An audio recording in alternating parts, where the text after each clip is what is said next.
This is Mona Lisa Baseball. It is April 2nd. The season is underway. Hit me with some stuff. Well, we didn't do an April Fool's episode because it's already a joke. Yes, that's well put. Yep. We had this idea we were going to invent all these stupid rules and announce them like they were real, but what's the point? We've been doing a lot of comedy recently. We should address this.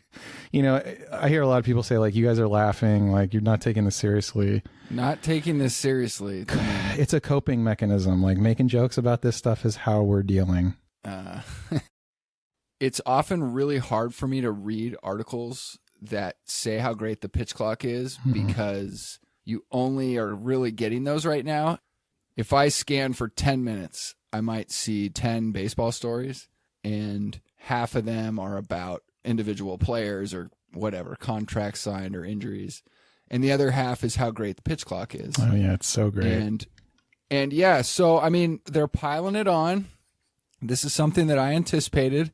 Everyone's going to say how great it is. Oh, it's nonstop. You can't escape it. In fact, instead of saying, hey, guys, the pace of the game is faster, they all got their talking points. They're saying the pace of the game is better.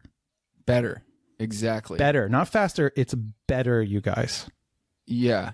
Actually, what's interesting, for the first time I read today that fans might actually get annoyed because the ticket prices and for how long it might take to get to the ballpark, now you're not getting your money's worth. Yeah. When before you might be able to spend 3+ hours. Now in and out in 2 is a little scary. Well, hold on a sec. We're racing through things. And I don't know if I agree with that or not. I mean, as a kid, I know that I never wanted to leave. Yeah, me too. But everyone wants to kind of conclude right now, and we're 4 days into the season. The main thing I worry about is baseball shouldn't be dictated by a clock, but I also fear that when something big changes like that, it brings down the entirety of the game a peg, and that makes it really hard to put your finger on what's going on, but you might just not be as into it. But I feel pretty certain in 5 or 10 years, there will be a lot of rules that have changed, and no one can get the sport as popular as they want it. And they'll go back and say, well, I guess baseball never had a chance, when no one is willing to address that there never needed to be a change. And it could have just done its own thing. But now that we've taken it apart, there's this interesting thing where you can say, well, they had to take it apart, so it's not even worth looking at if they should have or not.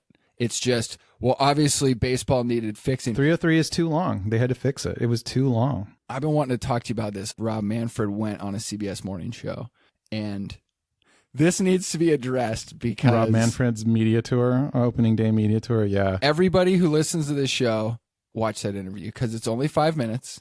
But I want you to watch the 3 journalists spoon feed this guy. He's this kind of monstrous villain character, but he's genius because he goes into interviews almost looking timid and shy, kind of almost an aw shucks type of guy. He's an ex-lawyer. He was never a ball player. He's a lawyer. So of course he's going to be good in a deposition or an interview, right? Thank you for saying that. So the guy that's opening up the segment, it's sort of this, oh, thank God we have Rob Manfred coming onto the show today, because thank God this is the man who finally saved baseball. And they started by saying this. Check this out. They started by saying they had record profits last year. Right. And so whether that's true or not, whatever. But if you have record profits, that means you also have to save the game. There's something incongruous there. No, they want more. It's never going to be enough. It's never going to be enough. Well, no, certainly not. But I thought that was worth noting, that you kind of can't say both at the same time. Oh, you can. It needed saving and it had record profits. As long as the NBA is making more money than they are, they're going to, right. They'll justify anything. Yeah, but we're not selling as many jerseys in China, you guys. What's the problem? Yeah, sure. Global. Okay, so yeah, they're just so, oh, thank God we have our savior on. And then one of the ladies is saying, well, you know, you silly guys in your baseball, it's never been my thing, but now that it's quicker. Oh. Yeah, and oh, you know what? I did go to a game last year, and it did kind of seem fun. But the guy that introduces the show gets in this quick little thing where he goes, before we talk to Rob, let me just give you a few quick changes. And he goes over the 3. And he drops this one with and good riddance, the shift is over. Oh, yeah. And that's all he said about it. And again, this is someone who's just there to interview Rob Manfred. He's towing the line. Yeah. And he's getting in his good riddance before the interview even starts. Right. This non-baseball fan doesn't know much, but he knows he hates it when the defense tries to outsmart a dumb batter. Oh, my gosh. Yeah, someone sent me a soundbite, Will Clark's opinion on the shift ban. And this was a slugging left-hander. For me, it was very pleasing listening to what he says because it echoes what we've said on the show, which is it's your job as the defense to play against the offense. He goes, why would we even have anyone on the left side of the field if you already know where the guy's hitting it? That's what's called defense. You know what they're saying, and I'm listening to the same crap. They're like, well, this makes it more like old school baseball. Oh, really? You guys know they shifted on Ted Williams, right? I don't even think they know that. I mean, some people do, but most of the people that watch Ted Williams are dead. Analytics is ruining the game because they know that the guy's going to pull the ball every single time, and that's the shift. So analytics, we don't like that. You guys don't like it either, right? So yeah, we want it more like the old school. It's like, no. Then play real baseball. You're going to try to like villainize or stop teams from using strategy? What kind of a gamer are you? You know, it's like... Great question. I mean... We just want to see man pull the ball. I mean, okay, fine. Yeah, I love to see a guy pull the ball. It's beautiful. But that's just one aspect of baseball. Well, I don't know a ton about the Negro Leagues, but one thing that I have learned is that it was a pretty bunt-happy league. Lots of small ball. Yeah. A lot of small ball, a lot of speed, a lot of flamboyance, and very popular. I mean, doesn't that sound nice to kind of see a version of that? I mean, when the Giants played the Royals in 2014, there was something exciting about. Yeah, that was a quick team. Well, I haven't heard of any of these guys, and none of them are MVPs, but they're all fast. Yeah. And that, to me, is a dangerous team. We're 1 week into the season. I have seen the data, and yes, there are more stolen bases, but we're going to wait until we have a little more data before I characterize what's happening. But I can tell you, we already saw in spring training there were about a little less than double of the stolen bases from previous year. Yeah, right. Okay. I heard that you and A4 saw a replay of opening day. Yeah. Did you watch the game in its entirety, or have you seen any games other than that this year? Well, I did watch the Romo game. Okay, yeah, this is the main thing I wanted to talk to you about. So when they say that the pace of the game is better, they didn't see the Romo game because, I mean, this was a beautiful moment, right? Tell me from the beginning. I want from the beginning. Yeah, Sergio Romo's going to retire as a Giant. He signed a 1-day contract, whatever, with the Giants. So he could come and they can make a big deal and everyone could cheer. And, like, it's awesome. You want to see it. I want to see it. Every Giants fan wants to see Romo retire. I think he was in Seattle previously. I can't remember. And, you know, he's like 40 or something. And here he is, man, and he walks out from the bullpen, and the crowd goes fucking wild. They got the graphics going on. They're playing his walk-up song, you know, man, and everyone's just going crazy. Right out of the bat, automatic balk because I guess he took 1 second too long for his warm-up pitches. And most people didn't even realize this has happened in the stadium. And then, again, pitch clock violation. There's 2 balls now. He hasn't even thrown a pitch. Whoa, okay. Way to kick it off. Time out. The count is 2-0. And he hasn't this even is the thrown first a pitch. batter he's facing, yes. And he has not thrown a pitch yet. Correct. Okay, let's move forward. It doesn't get any better, actually. It's like, now that we got that established, let's move forward. He walks the guy, and then he gives up 2 singles and something yada yada yada. And you'll like this part. Hunter Pence comes out of the dugout and gets the ball from him. So I mean, you know, it was cool, but obviously the whole thing got derailed by the pitch clock. And people say it's better. It's not better. It's faster. It's not better. Well, I mean, that is subjective, but I think what you noted is that has become the accepted way to describe it is better. Is it subjective when this amazing moment was ruined by the pitch clock? Is it subjective? Or, I mean, who out there is going to disagree that this moment was ruined by the pitch clock? Who out there is going to say that? It's not subjective. It's not better. I mean, no one wanted to see Romo start off this thing with 2 pitch clock violations. Nobody. Too many warm-up pitches, too. Yeah, so, okay, now can I give you my version? Please. Okay, so I feel like I got a good gist of what's going on. The only one I could find was a couple hours before the game tribute, and the other one was the, say, minute and 30 version. Yeah. And so it starts with Hunter Pence walking out. I'm going to go deep philosophy on this one because here's what I saw. He's getting close to the mound, and he starts to get a little fear because he's not hearing what he wants to be hearing, which is cheering. You know, they're basically taking him out, and they do this a lot in the NBA. They take you out so that the fans have a chance to properly cheer you. Yeah.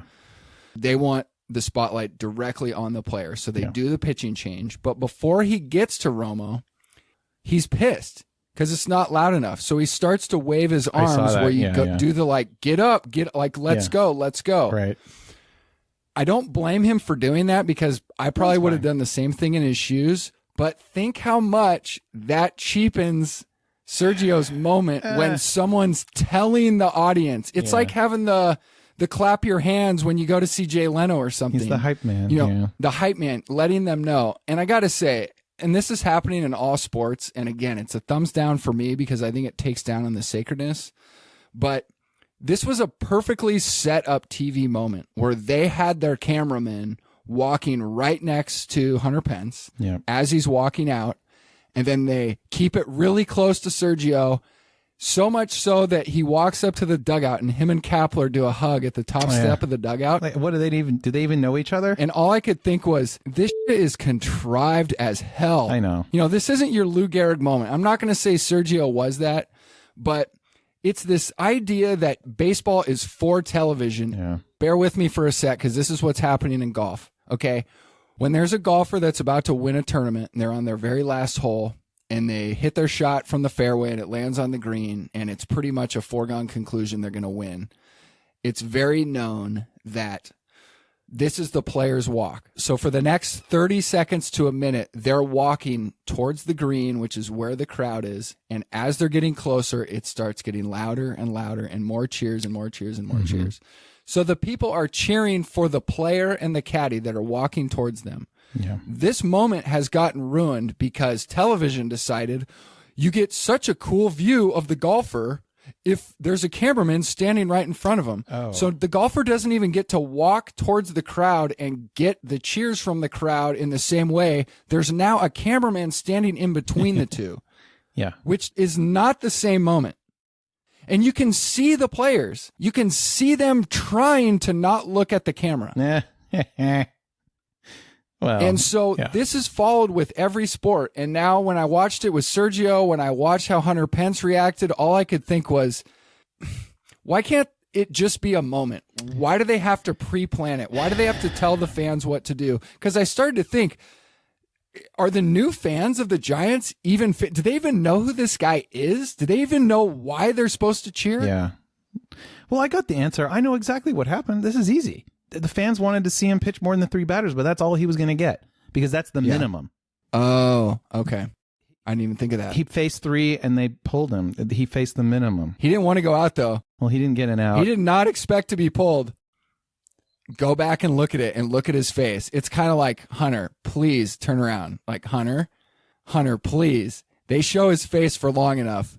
He's kind of like shoulder shrug, like, oh. Any pitcher would have actually got pulled in that situation. He walked guy and gave him 2 singles. Like, you're getting pulled. Right. But this is also a unique circumstance of a one-day contract. So yeah. So the fans wanted to see him pitch the inning. You know, get a strikeout. Sergio wanted to pitch the inning. Of course. So that's why the fans are not cheering. Oh, okay. Because they wanted to see him pitch a little bit more. Oh, because they're not going to stand and cheer when at first they're going like, "Beat it, Hunter." You know what? It was awkward. I'm actually trying to put a smiley face on this because, it was super awkward. I saw it. It was awkward. But okay, thank you. Yeah, you don't need to sugarcoat any of this. I know what I saw. I know. It was not that graceful, but I mean, the alternative is that they don't even do that at all. Like nobody, it was like Sergio, like just retire. We don't care. You know what I mean? So, I mean, I'm willing to take this, this sad happy meal rather than going hungry. You know what I mean? So I'm looking at the bright side of it, which is like, they all tried. Okay, look, just full stop. The pitch clock ruined it. Look, Pitch clock ruined it. the pitch clock ruined it because it threw him off from the very first batter. And yeah, it's not better. It's just faster. Let's implement that into our language, just like we've implemented hardball. You know that base runners can now get called on a pitch clock violation? Oh, tell me more. I don't really understand that. Check this out. Check it out. Fly ball. Okay. Down the line. Okay. Just out. Deep. Runner was on first. He's halfway to third. He's almost to third. Okay. Mm-hmm. If he does not get back to first fast enough, offense gets automatic strike. It's already happened. So much quicker. I mean, are you fucking serious? Like a base runner can cause me a strike. I'm at bat, and the base runner just caused me a strike? Are you kidding me? Okay, no, this is a great time to ask this question. I've been wanting to ask you this for a while. So I believe that baseball has reserved the right to revoke a rule in the middle of the season if they feel like they need to. This is absolutely correct. I've talked about this on the show, where there's a new clause in the deal where they have a special rules committee. We've talked about the special rules committee. If they vote to make a change, they can make it in the middle of the season. Yes. And this is the 11-person panel. Right. This is a rule that went in 2022. Yeah. Yeah. Okay, so if this season gets pretty silly, here's what they're up against. Playoffs. Do you think there's a chance they repeal the clock for the playoffs? No. I mean, is there a chance? Yes. But you don't think so. And that's what I think too. Last year, you asked me, would they repeal the automatic runner? The base runner. For extra, in the playoffs? I said no, they did it. And they did. Right. They did. So I've been wrong about this before. Because here's the main thing that I'm thinking. This is something I've had to stomach and endure with every article that comes out that just lauds this new pitch clock, how game-saving it is. You can watch 4 games a day now. Yeah. Isn't that great? So here's the thing. We're going to talk about the Eckersley Gibson at bat. We're going to go to Hollywood. We're going to talk about Charlie Sheen coming in. When this moment happens, when it's that 9th inning and tension is running at its highest, we're honestly going to be watching playoff baseball with a clock. I've been thinking about this all day. Me too. All day. I've been thinking about what if it's within a certain number of runs in the 7th inning, suspended. If it's a certain number of runs in the 8th inning, suspended. That's the best I can do. I'm trying to compromise with these idiots. You know what I mean? Like, that's where I'm at. I'm at the bargaining stage of grief. Right. Oh, I'm sorry to hear that. It sucks. Yeah. Okay. So Reggie goes on Howard Stern. Reggie Jackson. This is the Reggie Jackson, the Hall of Famer. Reggie Jackson. That's right. So they start to have a conversation, and Reggie said, basically, I was going to buy the A's. And I had a group that was backing me, including Bill Gates was on that, was part of my clan, my crew. I don't know what you want to call him. And I talked to Bud Selig, and we sort of made this verbal agreement. Good old Bud. Which was, my group will pay $25 million more than any other offer. Yeah. And Bud said, okay, and this is according to Reggie. Right. Bud said, this sounds great. Just stick with me. I'll make sure this happens. Uh-oh. All of a sudden gets in a record skip fast forward mode. Bzz, bzz, bzz, bzz. Wait, what? The A's sold, and it sold to supposedly one of Selig's college buddies. A white guy too, I bet. Yeah, I'm sure that could be part of it. Come on. But Reggie said it basically crushed him for a whole 6 months. Yeah. And this is only the first half. The second half is just as good. Well, I heard he had a lawyer that said he had a case. He could have taken it. Okay, so that's exactly right. And this is still only in the 2-minute version. So he says, I had a stack, something to the tune of 6 inches of paperwork, a lawsuit ready to can this guy. And Howard jumps in. He goes, why didn't you do it? And he goes, well, the fear of it. because I talked to some people and they said, all right, well, if you go through suing Bud Selig, They would have villainized him. you will be forced to resign from the Yankees and you will not have a job in baseball again. So make sure you want to do that. They were going to blackball him. Blackball the shit out of him. Fucking assholes. So I keep saying that a lot of people are afraid to, I don't know if bash is the right word, but say anything against what's going to happen, because I think people are also scared if they're wrong about the pitch clock or if they're wrong about the changes, they don't want to sound foolish. So everyone's just kind of waiting to see, I think. If this becomes the most popular game ever, that's what happened. And I won't get to watch the sport I love, and that's the end of it. Bro, I've got a fact that's going to basically explode your brain. Your cranium is going to expand and vaporize into the room that you're sitting in. Let me put my helmet on. Yeah, you need. All right, no, I got to strap it in. Make sure it's made out of metal, titanium. You're not going to like this. Okay, I got my chin straps. And maybe you will like this. Okay, face shield. All right. Let's see what happens. Maximum energy.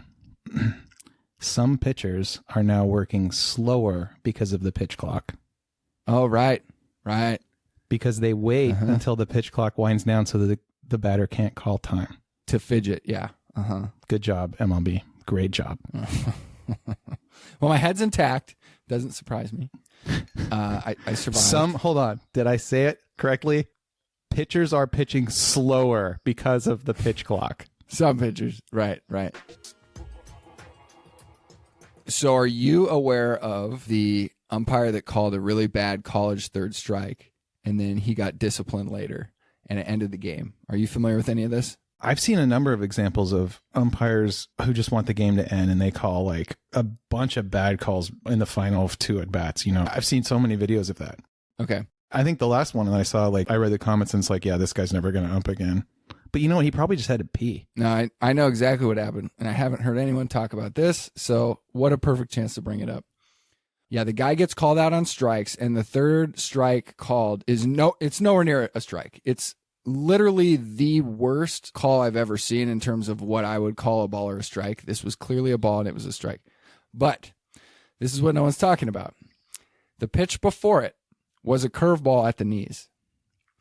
And it, to me, without there being a box saying if it was at the knees or not, when I watch the pitch, it looks like a strike to me. And you maybe could make an argument that it's low, but if the ump wouldn't have called it a strike, as a pitcher, I'd have probably moved my head like, wow, that's a ball. Okay, but the batter acts in literally the most egregious way I've seen. I've never seen this. I played organized baseball for, I think, over 10 years. I never saw this one time. He jumps out of the box, and is demonstratively insulting the umpire, being like, having a little hissy fit. And guess what happened? The next pitch, it wasn't even close. Strike 3. Yeah. Sit the fuck down, you prima donna. Yeah. Well, I mean, in that case, I'm on board with it 100%. Yeah. I mean, when I got sent this, what I realized really quick is, oh my God, this is happening at a bad time, because how many people are going to cycle this around saying this wouldn't happen with TrackMan? You really think a robo ump would ever call that? A robo ump? You don't have that shit. Sure don't. And so it's one of those things where I know why the ump did it, and I think the batter is a fucking idiot. Right. Or, he's very competitive. He didn't think it was a strike, but every baseball player knows you're not supposed to show up the ump. When tensions are high, these guys are juiced up. Yeah. You shouldn't do it, but it will happen. But it's such a strike. Yeah. He got punished for doing it. It's going to happen, but... He got punished. The umpire got suspended. Yep. So that's a victory for the batter, who acted like a little baby when the second strike came in. Yeah. It's dirty. Well... Filthy. If the pitch had been borderline and he called it a strike, no one would be talking about it. It was just a really bad pitch. Yeah. Oh, it's awful. It's nowhere close. Right. That's why. It's worse than any 1995 Greg Maddux outside cutting fastball that moves in that the umpire calls us. It's like 20 times worse than that. But it happened for a reason, And cutting to the chase with media, it's not even worth showing how it led up to that. It is only, can you believe how fucking awful this ump is? Can you believe it? Can you believe it? Can you believe it? Yeah, lose all the context, just show the bad call. Yes. Yeah. Exactly. Robo ump. So that's happening. What do you think? Next year or the year after? When are we going to get TrackMan in baseball or Hawkeye? Everyone who listens to the show knows they're already testing this in AAA, and it's only a matter of time before it comes to the majors. I think that real talk right now, I think that there's enough blowback on the pitch clock that they're probably not going to roll it out next year because they need that to wash out. I mean, there's significant blowback here. That's why they're telling all the guys to go out and say, don't call it faster, call it better. Sometimes it's better. Sometimes it's not. Look, I'm not entirely against this idea of like, I don't want to see the guy scratching his butt, walking around the mound 3 times. Like, sometimes it's fine. Like, when Sergio Romo is out there, the whole stadium is going nuts and they're playing music. He gets as much time as he wants to warm up. That's my stance. Like, I don't care how long it takes. It's fine. Bro had not even thrown a pitch. It was 2-0. I didn't even know that was possible. Threw the whole inning off. I saw a headline in the Chronicle, Sergio Romo's triumphant return ruined by pitch clock violation. I mean, ooh, that was the headline. Ruined. That was the headline. There's nothing in either of us that don't think that should have happened. I mean, I fucking love Sergio Romo. The moment got ruined by all the BS around it, by everybody thinking, oh, this is an opportunity for a TV moment. And they do this funky stuff where new rules screw it up. And they're trying to make the fans feel a certain way when instead of just letting the fans show him how they feel. And that's what I don't like because it's not authentic. That's not authentic.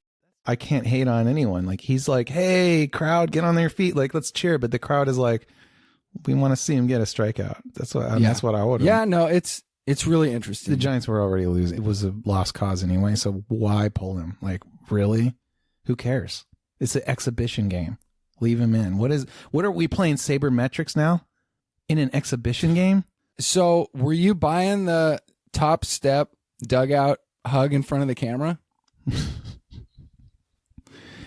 Do Romo and Kepler even know each other? That's what I was wondering. I don't know. I mean, what do these guys have to do with each other? Nothing. Yeah, that's why they sent Hunter out to. Yeah, it's a sign of the times. I'm not saying this is correct, but it definitely goes a little against the like Tom Hanks, there's no crying in baseball, where that's not really a baseball move. It's like you go in the dugout, you give the hugs, but the fact that they did it on the top step made it feel like someone said, here's where you're going to hug. Oh, right here, right in front of the clock. Have you noticed that we often talk about how we don't like how the game is being tailored to be a TV product, but we both have watched games on TV. Most people do. And one of the things that I like is the camera that they have on the manager, right? Okay. And every once in a while, you'll just cut to the manager because if you're a baseball guy, you know why they just cut to the manager, right? He's chewing seeds. Yeah, you got the lefty coming up against the... Let's see what he's doing over there. Maybe he's... Yep, I like that part of the game for sure. Well, now he's standing behind that giant clock in a lot of these stadiums, and it's just like, I am presiding over this giant digital clock now. I'm not a guy in a dugout in the wall. It's like I'm behind this clock, and if you want to get my reaction, you better hope I don't duck behind it because it's fucking huge. Okay, so as you've been saying, the narrative now is the better pitch clock, not that it's faster. Yeah, it's better, not faster. I just want to readdress something my wife has said from the time that I started the show, and that is, why can't we let baseball help slow us down in the crazy world? Right. Why does it have to cater to the crazy world? Because what do we have now? And think about this. Mm-hmm. Remember when we went to that A's game last year? Yeah. I don't remember any 1 minute of it being boring, not fun. Nobody around us was saying, hurry up. This is going too slow. Nobody. Afternoon, 80, 85, whatever it was a beautiful day for baseball. It was a little hot for some, but it was a perfect day to take off your shirt at a ball game. When you hustle out to a game and you get there and you sit in your seat, there's something comforting about knowing, wow, it's only the first inning. And this is for people like me that don't go to games all the time. Yeah. So Yeah.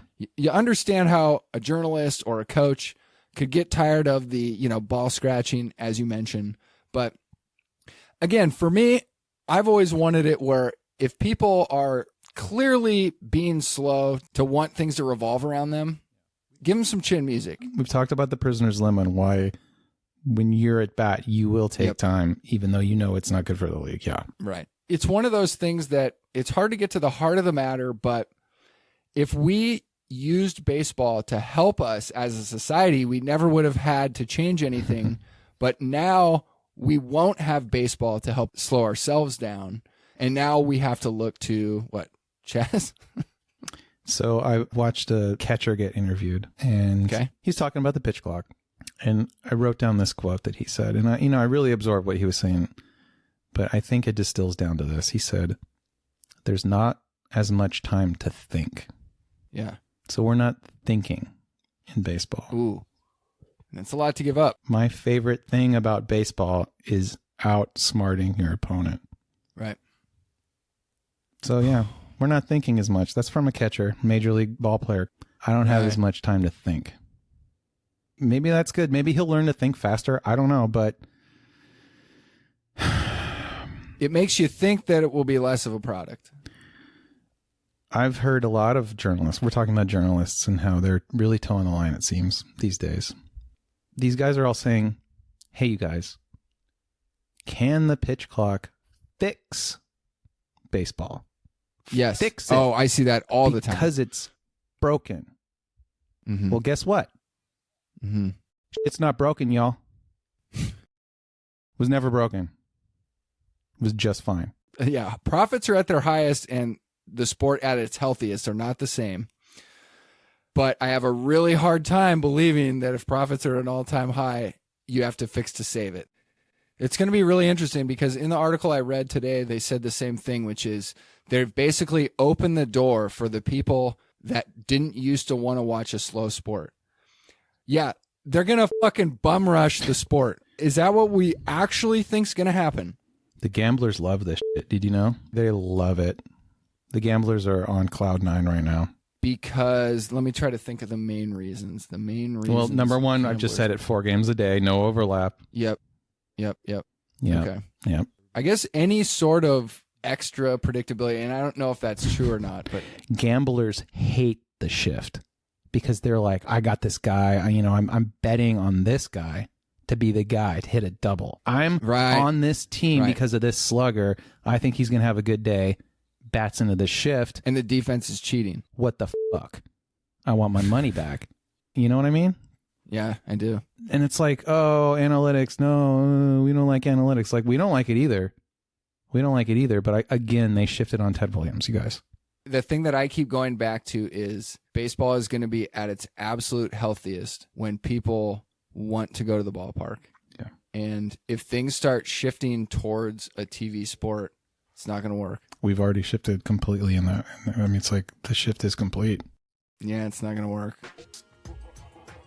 There was a sports writer for USA Today that basically went to opening day and said it was an extremely cold, lackluster game with a lot of bright sun and a lot of errors. What? And thank God there were 10 errors between two teams because I think it was in the low 40s or something like that. That's what happens when you sign a bunch of sluggers. But basically, that's exactly right. Bunch of sluggers. But basically, the pitch clock saved the sport because you'd take a normally very boring, drawn-out game, and it was quicker. So his report on the game was that it was tolerable, and that's a win for Rob Manfred, was that the game was tolerable. I'm so glad that the sport is now tolerable. It's become tolerable, which is good. To journalists who didn't like it to begin with. Yeah. Congratulations, Rob. Congratulations, Rules Committee. It was a win for Rob. You guys did it. The game is now tolerable to people who hated it previously. Yeah. Great. Thank God. Congratulations. Yep. Mm-hmm. Could not be happier. Yeah, those are the type that make sure to teach their kids the finer points of the game. I can now tolerate baseball. I can tolerate it. Yeah. Yeah, no, that's a good question. If you were just to take really simple numbers, would you rather have 100 baseball fans that are like, yeah, I guess it's thumbs up versus thumbs down. Sure, I'll go thumbs up. Or half that, 50 million diehards, and fuck the rest. I know what I'm choosing. Look, I've gone to a lot of games in my life. Thank God I'm lucky enough to have been to a bunch of games. Like, what a lucky guy I am. Yeah. I got to stop and just think about that. I've been to a bunch of games, and I've seen a lot of people, get there in the third and leave in the seventh, and that's fine, but that's not how I roll, man. That's not how I roll. And like, I've never left a game early. Trust me, I've had my girl on my arm going, let's get out of here. I'm like, no, babe. No. The classic battle. We're going to finish this game. Yeah. Are you cold? Here's my jacket. I know.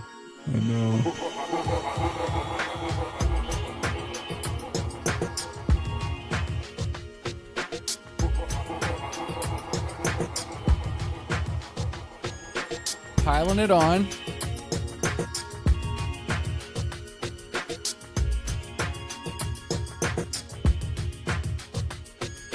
Justify anything. He's not hearing what he wants to be hearing, which is cheering.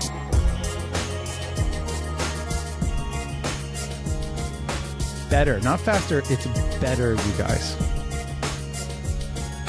Sir!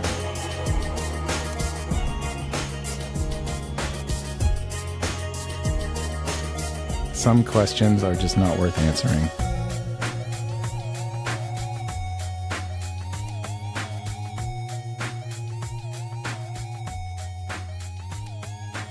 You silly guys in your baseball.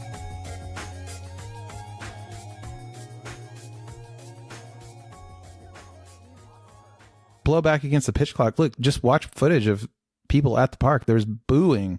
Big booing happening. People are standing up and booing when there's pitch clock violations.